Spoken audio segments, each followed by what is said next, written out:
সরকার চাইবে তো মামলাটাকে গুলিয়ে দিতে, 109টা দিয়েছে বলে আমার আশ্চর্য লেগেছে। ওটা যদি 1009 পাতা দিত রিটেন নোটস অফ সাবমিশন, তাহলে বুঝতাম রাজ্য সরকার ঠিকঠাক করেছে। তো সেটা যখন নেই, তাহলে তো উইমজিক্যাল, আমি 2% দেবো কি 6% দেবো কি 8%, আমার নিজের ইচ্ছে তো আমি দিতে পারি না। আমাকে তো একটা ইনফ্লেশন রেটের সাথে একটা প্যারিটি মেনটেন করে, ডিএটা তো ইনফ্লেশনের ওপরই ডিপেন্ড করে।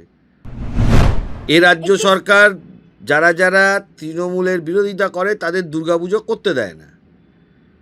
এ রাজ্য সরকার পশ্চিমবাংলায় সরস্বতী পুজো, দুর্গাপুজো বন্ধ করতে চায়। শারদাও তো পশ্চিমবাংলাতে হয়েছিল, পুলিশ ঘুমিয়েছিল?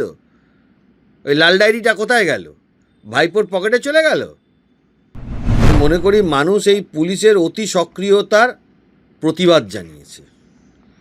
তাই জন্য আজকে সন্তোষ মিত্র স্কোয়ারে সবথেকে বেশি সংখ্যক মানুষই পুজো দেখতে এসেছে। ডিএ মামলা, এত প্রতীক্ষিত ডিএ মামলা, এখনও রায়দান বাকি রয়েছে। এই ডিএ মামলায় আপনাদের পক্ষ থেকেও রিটেন নোট অফ সাবমিশন জমা দেওয়া হয়েছে। কত পাতার ছিল আপনাদের রিটেন নোট অফ সাবমিশন?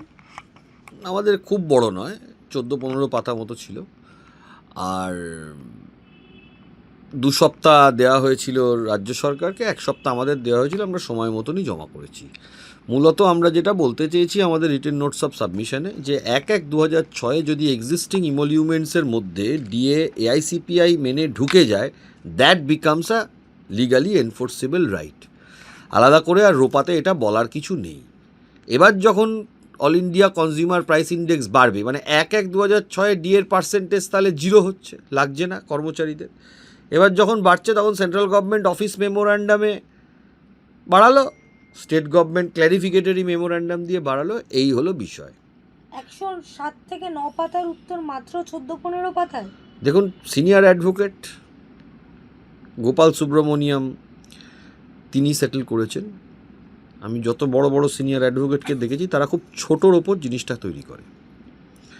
আমরা ওনার সাথে কনফারেন্স করে 15-16 পাতার মতো রেডি করে প্রত্যেকটা পয়েন্টকে কভার আপ করেই জমা দেওয়া হয়েছে।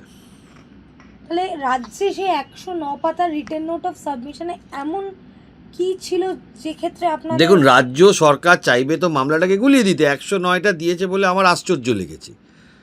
ওটা যদি 1009 পাতা দিত রিটেন নোটস অফ সাবমিশন, তাহলে বুঝতাম রাজ্য সরকার ঠিকঠাক করেছে। রাজ্য সরকার এতদিন অবধি গুলিয়ে গালিয়ে ভুল ভাল করে এতদিন অবধি চালিয়েছে, যত ডিলে করে করে করে করে করানো যায়। আমরা বলেছিলাম মামলায় যাওয়ার আগে যে 2025 সালে এই ডিএ মামলা সমাপ্তি করানোর জন্য সংগ্রামী যৌথ মঞ্চ লড়বে, এবং লড়েওছে, এবং শুনানি শেষ হয়েছে, রিটেন নোটসও জমা পড়ে গেছে। এবারে রায় ঘোষণা কবে হবে দেখা যাক। আমার তো দৃঢ় বিশ্বাস খুবই শীঘ্রই রায় ঘোষণা হবে।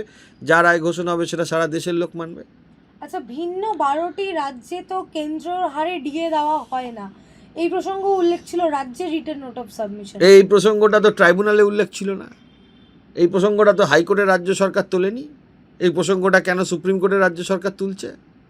1, 2 হচ্ছিল, আমরা আমাদের রিটেন নোটসে খুব স্পষ্টতই বলেছি যে রাজ্যের নিজস্ব ডিএ দেওয়ার ক্ষমতা ডেফিনিট আছে, কিন্তু সেটা তো একটা আইন মেনে দিতে হবে। কেন্দ্রের ক্ষেত্রে all India consumer price index আছে, রাজ্যের ক্ষেত্রে কি West Bengal consumer price index আছে? সেটা তো নেই। তাহলে তো উইমজিক্যাল বা আরবিট্রারি হতে পারে না। রাজ্য সরকার কোনো দিনই West Bengal consumer price index আমার মতে করতে পারবে না। কারণ যখন ওই পিসিমণি দিল্লিতে যায় না, টাকা দাও টাকা দাও টাকা দাও করতে, তখন তো কেন্দ্র সরকার বলবে না যে তোমাদের ওই যে West Bengal consumer price index আছে ওইটাতে দেবো। তাই জন্য দুদিকই আছে, সেই জন্য ওটা করতে পারবে না। কারণ এটা তো আরবিট্রারি হতে পারে না যে আমি আছি ভাইপো ক্ষমতায়, আমি আমার মতন যা ইচ্ছে দেবো, যত পারবো পকেটে পুড়ে যাব। এটা তো হতে পারে না। একটা কনজিউমার প্রাইস ইন্ডেক্স যখন তৈরি হয়েছে, কেন্দ্রের একটা কনজিউমার প্রাইস ইন্ডেক্স আছে, রাজ্য সরকারের যে কনজিউমার প্রাইস ইন্ডেক্স সেটা রাজ্য সরকারে নেই। তো সেটা যখন নেই, তাহলে তো উইমজিক্যাল, আমি 2% দেবো কি 6% দেবো কি 8%, আমার নিজের ইচ্ছে তো আমি দিতে পারি না। আমাকে তো একটা ইনফ্লেশন রেটের সাথে একটা প্যারিটি মেনটেন করে, ডিএটা তো ইনফ্লেশনের ওপরই ডিপেন্ড করে। তুমি সেন্ট্রালের ইনফ্লেশন মানবে না, তোমার নিজের রাজ্যের ইনফ্লেশন আছে নেই। তখন ওই যে ঘেউ ঘেউ আছে না, বলে যে ঘেউ ঘেউ ঘেউ ঘেউ করবেন না, তখন উনি গিয়ে যখন দিল্লিতে গিয়ে ঘেউ ঘেউ করতে যাবেন, তখন ওনাকে বুঝিয়ে দেওয়া হবে যে ওটা তো রাজ্যের যখন ইনফ্লেশন রেট আছে, ইন্ডেক্স অ্যাভারেজ যখন রাজ্যের আছে, তাহলে কেন্দ্র সরকারও রাজ্যের মেনে দিক। তখন তো আমরা এইটা দাবি করব না। সংবিধানের 309 ধারারও উল্লেখ করেছিলেন তারা। 309 ধারায় সংবিধান যেটা উল্লেখ করেছেন সেই অনুযায়ী রুল তৈরি হয়েছে। সেই রুলে ডিয়ারনেস অ্যালাওয়েন্স এআইসিপিআই এর ইন্ডেক্স অ্যাভারেজ মেনে নেওয়া হয়েছে। তাই জন্য এই ডিয়ারনেস অ্যালাওয়েন্স এআইসিপিআই এর যে রেটটা আছে সেটা লিগালি এনফোর্সিয়েবল রাইট। এটাই আমাদের সাবমিশন। এই পয়েন্টের ওপরেই ট্রাইব্যুনাল থেকে হাইকোর্ট সব জায়গায় আমরা জিতেছি। স্যার একেবারেই অন্য প্রসঙ্গে আসবো। সন্তোষ মিত্র স্কোয়ারের যে এবার থিম অপারেশন সিঁদুর, সেক্ষেত্রে আমরা পুলিশের যে অতি তৎপরতা দেখতে পেলাম, সেই বিষয়টিকে কিভাবে দেখছেন? বিভিন্ন ক্ষেত্রে বিভিন্নভাবে বাধা দেওয়ার চেষ্টা করা হলো, একাধিক নোটিশও পাঠানো হলো। পুলিশটা এখন তৃণমূল কংগ্রেসের ঝান্ডাটা লাগিয়ে নিলেই ভালো হয়। পুলিশ তৎপর না তৃণমূল তৎপর, মমতা ব্যানার্জি তৎপর। উনি সন্তোষ মিত্র স্কোয়ারের পুজোটাকে বন্ধ করতে চেয়েছিলেন মানুষের, বলতে পারি ভালোবাসায়, মানুষের টানে, মানুষ ওখানে এত মানুষ গেছে সেই ভয়ে উনি করতে পারেননি। উনি চেয়েছিলেন সন্তোষ মিত্র স্কোয়ারের পুজোটাকে এবারে বন্ধ করে দিতে। মমতা বন্দ্যোপাধ্যায় চেয়েছিলেন সেটা। মানুষ আর মানে এত সংখ্যায় মানুষ ওখানে পুজো দেখতে গেছেন, সেইটার জন্য উনি করতে পারেননি। কিন্তু এবার সেই দুর্গাপুজো নিয়ে কোর্টে মামলা হবে, দুর্গাপুজো নিয়েও এখন মামলা করতে হচ্ছে। এটা কি প্রথমবার হচ্ছে নাকি? দুর্গাপুজো নিয়ে প্রত্যেকবার মামলা হয়।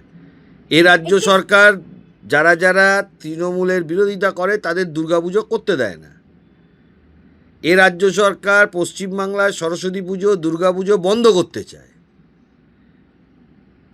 এটা এই রাজ্য সরকারের কালচার হয়ে গেছে। এ রাজ্য সরকার ধর্মীয় সেন্টিমেন্ট নিয়ে খেলা করে। এ রাজ্য সরকার মানুষের ওপর অত্যাচার করে। তা আজকে দুর্গাপুজো নিয়ে প্রথম মামলা হচ্ছে নাকি? দীর্ঘদিন ধরে মামলা হয়। 2011 সালের পর থেকে 2025 সাল অবধি কতগুলো দুর্গাপুজো নিয়ে মামলা হয়েছে যদি আপনি হিসাব করেন, আর 2011 সালের আগে কতগুলো দুর্গাপুজো নিয়ে মামলা দেবেন, হতোই না। কিন্তু প্রশাসন, পুলিশের এই অতি তৎপরতা চাকরি চুরির সময় কোথায় ছিল? চাকরি চুরির সময় থাকবে না তো? চাকরি চুরির সময় পুলিশ বসে থাকবে যাতে করে তৃণমূলের নেতাগুলো পয়সাটা খেতে পারে।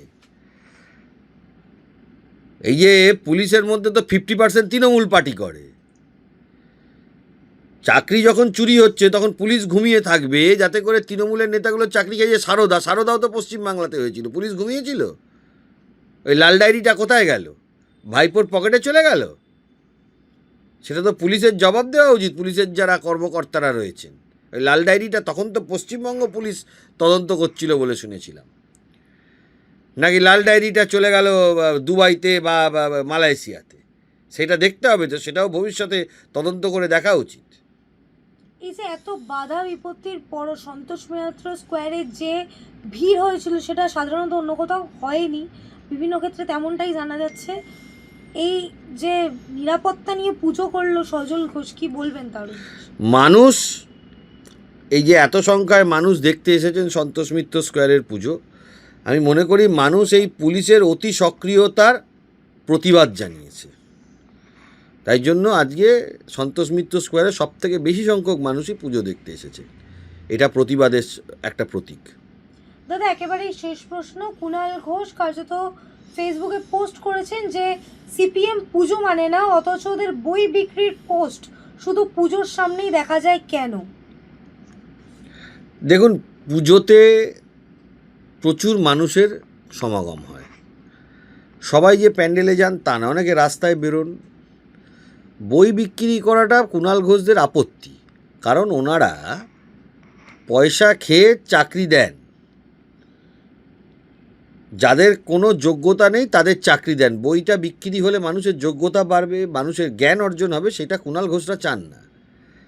সারদার টাকা তোলা, চোর কুণাল এগুলো বুঝবে বইয়ের মর্ম? জীবনে কোনো দিন কোনো বই পড়েছে? বড় বড় কথা। যত তৃণমূলের নেতা আছে, যত ডিগ্রি তাদের পেছনে লাগানো থাকে, মনে রাখবেন এগুলো ফলস ডিগ্রি।